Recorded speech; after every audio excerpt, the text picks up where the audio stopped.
programming is where you're describing to the machine how to do something. And so telling it how to play tic-tac-toe, telling it how to play the board game Monopoly, telling it how to convert numbers from one base to another. And the idea of, okay, there's these simple instructions, but if you put them together, then you can synthesize something quite complex. It's a fascinating kind of mathematical thing. How can you make it fast? How can you make it small? And I went through several phases of doing more complex programs where people who were great programmers would look at my work, give me feedback on it, and you can be quite a good programmer. And it was kind of such an intense activity between the age of 13 and 17 that we learned a lot.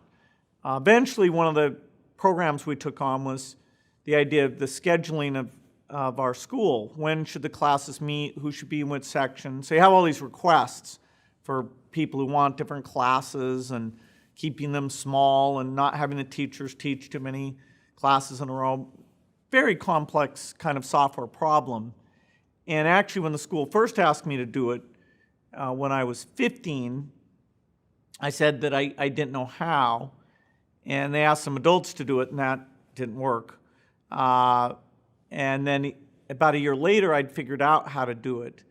And so my friends and I actually did the software that did all this high school scheduling.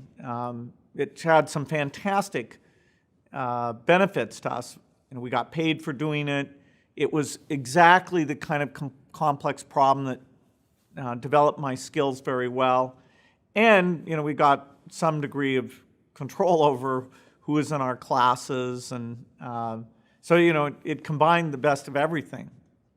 Initially, when that teletype showed up, there were probably 20 kids who sort of showed an interest, and it was confusing enough that it got winnowed down to about 8 or 9 fairly quickly who were quite serious about it. And then there were about 4 of us who were hyper serious, kind of doing it day and night. And 2 of them were 2 years older than I was, and 1 was my same age. Now, in a high school, people are 2 years ahead of you. They don't socialize with the young kids all that much. So the idea that we had this group of 4 of us, was kind of unusual. We called it the Lakeside Programming Group. And one of the companies we'd been doing work for went bankrupt, the one in Seattle. And so we went to one in Portland, Oregon, Computer Center Corporation, C-Cubed, which had been in the University District in Seattle. And we'd spent a lot of time there. And they were wonderful to us. They weren't a well-run business, so they went bankrupt. So this company down in Portland, Oregon, said, hey, we're not just going to give you computer time. You have to do something. So we agreed to write this payroll program.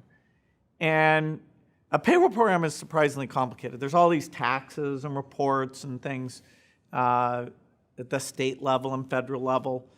Anyway, they said, well, if you could write one of those, we'd at least give you free computer time. And so I negotiated that deal. And the 2 older members, Paul Allen and Rick, said, well, there's not enough work to go around, so we're going to take charge of this. And I said, okay, I'm not that interested, because I had in mind how I wanted to do the payroll program. And so they messed around for about 3 months, didn't get much done, and then said, well, you join back up. And I said, okay, but so I'm in charge of this, and it's going to kind of set a precedent for future activities. But they said, no, that's fine. And so we actually finished this payroll program. It was a lot of work. The friend who was my age, Kent Evans, and I ended up doing the lion's share of the work. Now, tragically, right as he and I finished that, he was killed in a mountain climbing accident. And So then there were just 3 of us left who'd been extremely involved, including Paul Allen, who was the one who was reading the magazines even more than I was. And he was the one who actually saw this computer on a chip, so-called microprocessor, in a very small, obscure article. But he saw that it would be deeply important and brought that to me in 1971. So we were still 15. I was 15, and he was 17 at the time. So these CQ people have this computer, which is a time-sharing computer, and they're letting us come in at night.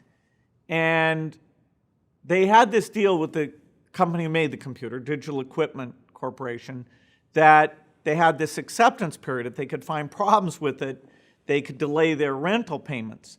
And so they thought of us as kind of monkeys that might find some problems and help them delay their rental payments.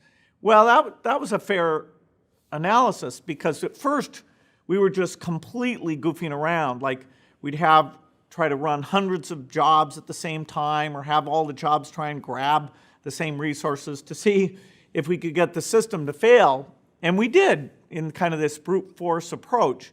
And so they would report that as a problem and delay their rental payment. Well, as a few months went by, actually about 4 months by the end of it, we had gotten very sophisticated. In fact, we'd gotten the source code of the operating system out of the garbage can, and we're reading it. And the kind of problems we were finding were far more subtle. In fact, we'd not only find the problem, we'd look and we'd suggest how they might fix it. Well, anyway, Digital Equipment got so tired of this, they said, look, you got to pay. You're going to be able to find problems, these kinds of problems forever, but we need to get paid. And so then there was a question whether they would let us stay there or not. And it was pretty tenuous. And so Paul and I, we understood the system well enough that we could look at all the passwords of the various accounts. And so, we could use literally any account. And then people, when they found out we'd done that, they got kind of mad about that. They weren't sure how mad they should be about it, because we hadn't really caused any damage. But, it wasn't a good thing. Computer hacking was literally just being invented at the time. And so fortunately, we got off with a bit of a warning. But there actually was a period that, because of that, they said we weren't supposed to use the computer. And it was over a summer. And Paul actually went up to the University of Washington and found ways to use the computer and get connected up. And he took a while before he told me, and then eventually he told me about that, and we got back on. I was really quite serious about math at the time and various science things. Paul had actually read more science fiction than I had by a lot. And so he and I would talk about that. But I had plenty of things. It wasn't some great tragedy. But then we got, pulled back in. And then that company went bankrupt. And then we had the work for this Portland company on the payroll program. And then we had the scheduling program. And so, we were lucky. There were always kind of things that not only gave us an opportunity, but exposed us to that next level. After the payroll program, then there was a computer project to use computers to control all the electricity grid in the dams of the Pacific Northwest. It's a government agency called Bonneville Power had done a contract with a company called TRW to use computers to do all this control. And TRW had committed to do all this really high reliability, great software work. Well, they found it more difficult than they expected. And so they were looking for people who understood these kinds of computers, which Paul Allen and I had done a lot of work on. This was the same computer that was at Computer Center Corporation and at this Portland company, Information Sciences. Anyway, so we were kind of famous, but nobody had met us because we'd filed these problem reports. And by the end of these problem reports, they were so sophisticated, it was like, who are these guys, out in Seattle telling us how to fix all this stuff? And so when TRW is saying, hey, we're desperate, find us, they're telling Digital Equipment, who makes these things, find us the best programmers. And somebody says, well, there's Gates and Allen. And somebody says, well, nobody's really met them.